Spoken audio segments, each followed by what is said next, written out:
2026-27 বৰ্ষত নিযুত মইনা আৰু নিযুত বাবু আঁচনিৰ বাবে আগ্ৰহেৰে ৰৈ থকা ছাত্ৰ ছাত্ৰীসকলৰ বাবে লৈ আহিছোঁ এটি ডাঙৰ খবৰ।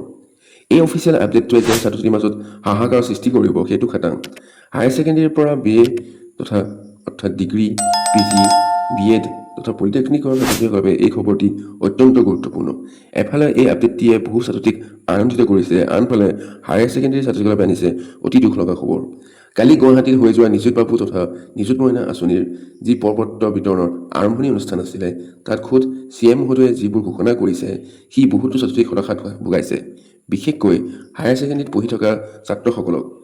নিযুত মইনাৰ ক্ষেত্ৰত সকলোৱে টকা পাব, কিন্তু HS-ত পঢ়ি থকা ছাত্ৰীসকলে 200 টকা কমকৈ অৰ্থাৎ মাহেকত মাথো 1000 টকাৰ ঠাইত 800 টকাহে পাব। কিন্তু নিযুত বাবু আঁচনিখনৰ বাবে আগ্ৰহেৰে ৰৈ থকা HS-ৰ ছাত্ৰসকলে কোনো ধৰণৰ টকা নাপায়।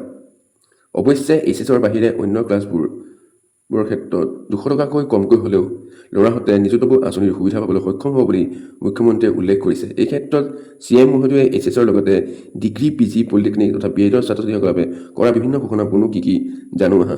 হায়াৰ ছেকেণ্ডেৰী পঢ়া ছাত্ৰীসকলে 800 টকা মাহত লাভ কৰিব। স্নাতক পঢ়া ছাত্ৰীসকলে 1250 টকা লাভ কৰিব। স্নাতকোত্তৰ আৰু BEd পঢ়া ছাত্ৰীসকলে 2500 টকা মাহিলী লাভ কৰিব। কিন্তু বাবু বা আমাৰ ল'ৰাসকলক আমি 200 টকা অলপ কমকৈ দিব খুজিছোঁ। ডিগ্ৰীত আমি 1000 টকা দিম আৰু পোষ্ট গ্ৰেজুৱেটত আমি 2000 টকা দিম। ছাত্ৰীয়ে 1250 টকা পাব আৰু 2500 টকা পাব, কিন্তু ছাত্ৰসকলে 1000 টকা পাব আৰু 2000 টকা পাব।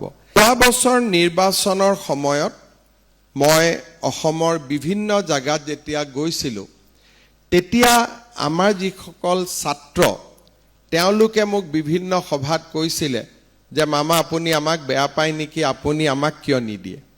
আৰু মই আঁচনিটোৰ নাম নিদিয়াকৈ ল'ৰাবিলাকে নিজে নিজে বাবু আঁচনি দিয়ক, বাবু আঁচনি দিয়ক বুলি এটা গোটেই অসমতে পৰিৱেশ এটা সৃষ্টি কৰে। মই ভাবিছিলোঁ আঁচনিৰ নাম চৰকাৰে ঠিক কৰে, কিন্তু নিযুত বাবু আঁচনিৰ নাম চৰকাৰে ঠিক কৰা নাই। আমাৰ ল'ৰাবিলাকে নিজে মোক ঠিক কৰি যে আপুনি মামা আমাক বাবু আঁচনি দিয়ক। যোৱা বছৰ আমি অক্টোবৰ মাহত সিদ্ধান্ত ল'লোঁ যে আমি ডিগ্ৰী আৰু পোষ্ট গ্ৰেজুৱেটত পঢ়া ছাত্ৰসকলকো এই সুবিধা দিম আৰু প্ৰথম বছৰ কাৰণে আমি মাত্ৰ 50,000 ছাত্ৰক এই সুবিধা দিব পাৰিলোঁ।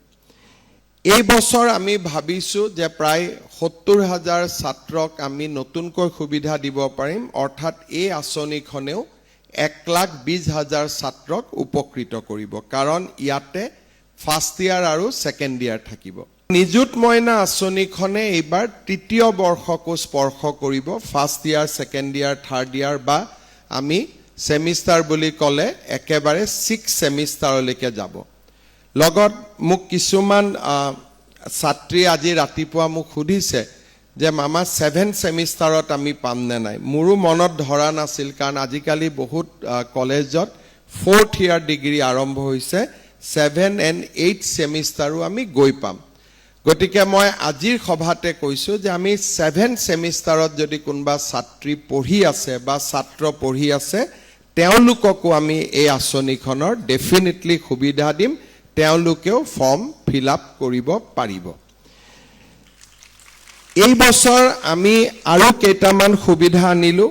সেইটো হ'ল যে আমি পলিটেকনিকক লগত ৰাখিলোঁ, যে পলিটেকনিক পঢ়া ছাত্ৰ ছাত্ৰীসকলেও এই আঁচনিৰ সুবিধা লাভ কৰিব। আমাৰ এই আঁচনিখনত ছাত্ৰ আৰু ছাত্ৰীৰ যিটো পুঁজি বা জলপানী, তাত অলপমান আমি এটা গেপ ৰাখিছোঁ। হায়াৰ ছেকেণ্ডেৰী পঢ়া ছাত্ৰীসকলে 800 টকা মাহত লাভ কৰিব। স্নাতক পঢ়া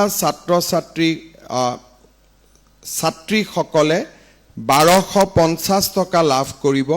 স্নাতকোত্তৰ আৰু BEd পঢ়া ছাত্ৰীসকলে 2500 টকা মাহিলী লাভ কৰিব।